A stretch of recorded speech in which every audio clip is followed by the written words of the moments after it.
What's going on, guys? Matty here, or Twigg, and welcome to the next episode of the Youth Squad Challenge with Wolverhampton Wanderers. As you can see right now, we're at the squad report, going through as always at the beginning of every episode and the end of every episode you will get a squad report, and then at the end of the episode you will get the league table. So yeah, a few players have gone, a few players haven't. Sterling still hasn't gone that much. The one player who I am really happy with at the moment though is Kishner, and this episode should just be called Kishner because I swear, if you haven't used him, pause this video, and check him out. Pause the video, try him out, then come back to the video and let me know what you think, because for me he's an absolute stellar player. He's amazing.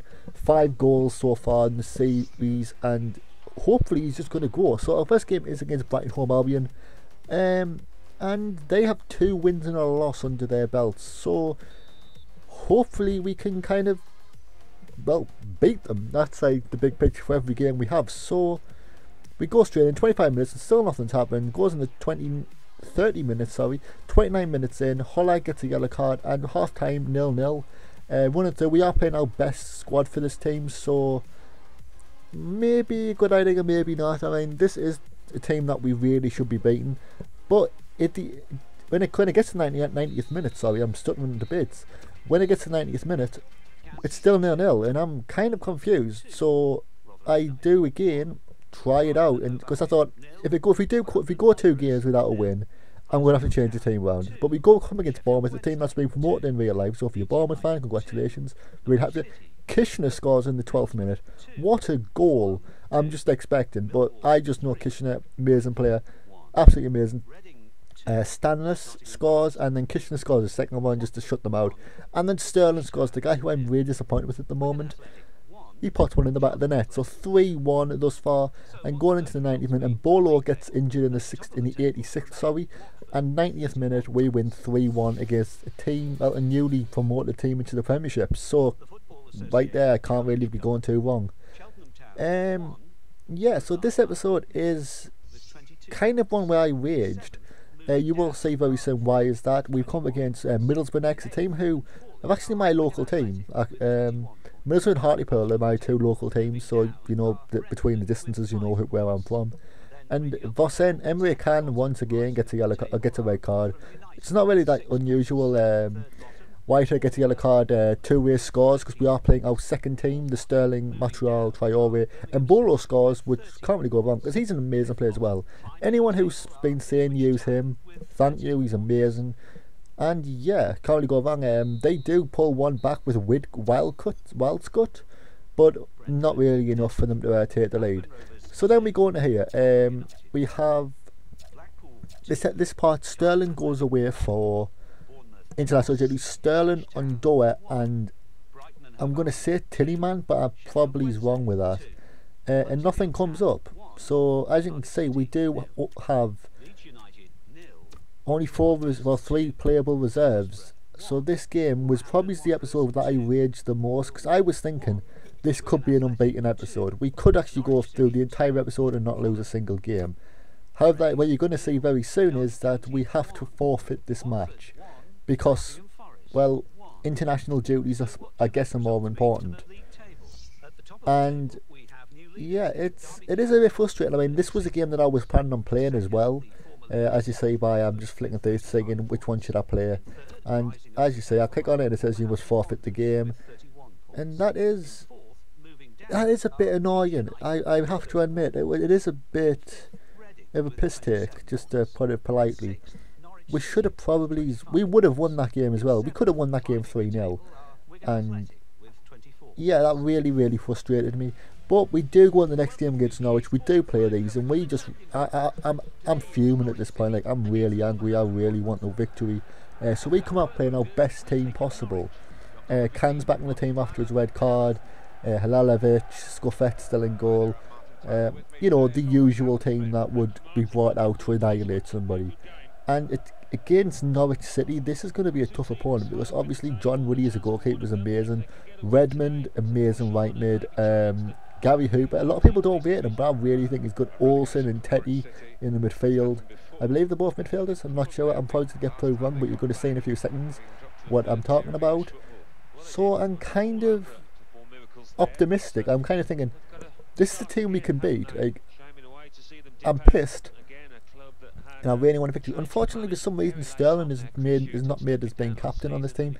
And as you can also see, they're in 7th place while we're in 4th. So we did drop down a position as well, which isn't too great. But yeah, Olsen, Tetty.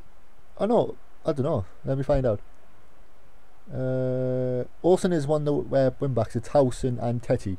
Yeah, so amazing midfield and really good strike force. And as you say, Kishner, 7 league goals, which is the highest for us at the moment. So this is a guy who I definitely recommend trying out. He's quality for me. He's probably going to be really good for you as well. If you've used him already, let me know, because I am interested in how you were doing with your career modes. And yeah, so we kick straight off and pass down to Tillman to Anderson to Halalovic to Ake. Ake just kind of dribbles, passes to Kishner. And this is the usual thing by Kishner. Little step back, then that little chop thing that I can't remember, it's one of the new skill moves. It cuts in, shoots. John Woody just gets there. It would be so funny if his name isn't actually John. It'll be really pissed. But yeah, that is an amazing chance. They do get a chance with Gavin. Gavin runs straight through, but like always, we just get in the way. Ake in China, amazing. Kishner again does a nice little step over. He just overcommits, can't do it. The next guy, their left back, Gullum, overcommits, and we just get this P-roller into the back of the net. And 15 minutes in, I'm thinking now, this could be 3 goals to the good. We could be going 3 goals up. And by the way we were playing, their defence had been a bit sloppy towards the back. It might have just been their wing back, their left back.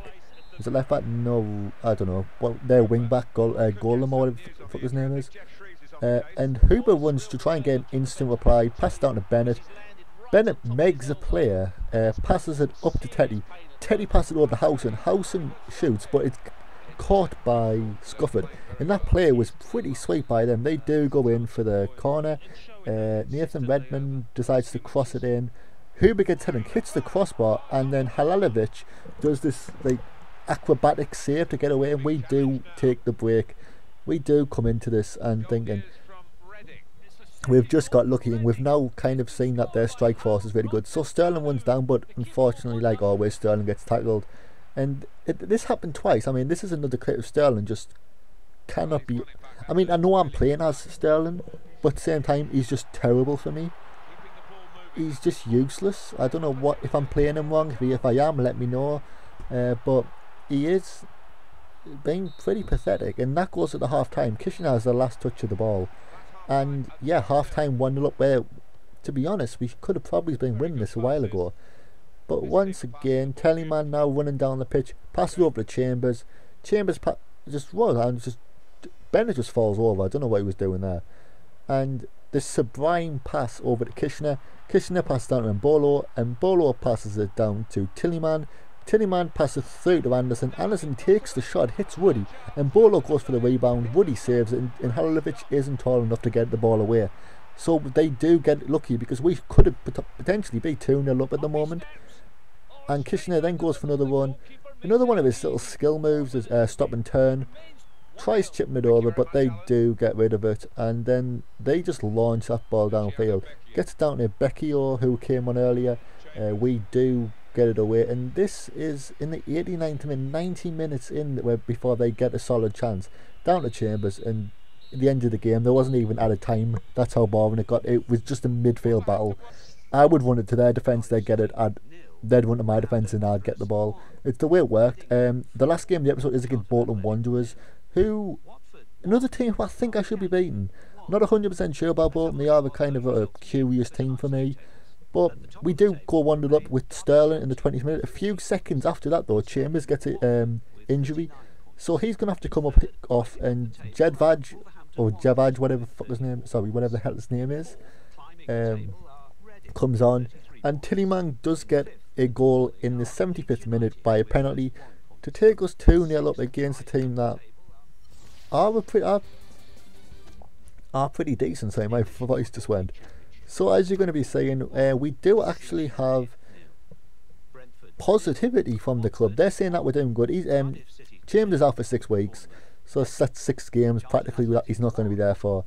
And here is the league table. We are currently situated in 3rd place, 3 points clear of the next team down, which was all of us actually tied from 2nd down to 4th, all on 14 goal difference. And yeah, thank you for watching the video. If you liked it, leave a like. If you didn't, hit the like button. I'll see you guys in a bit. Bye bye.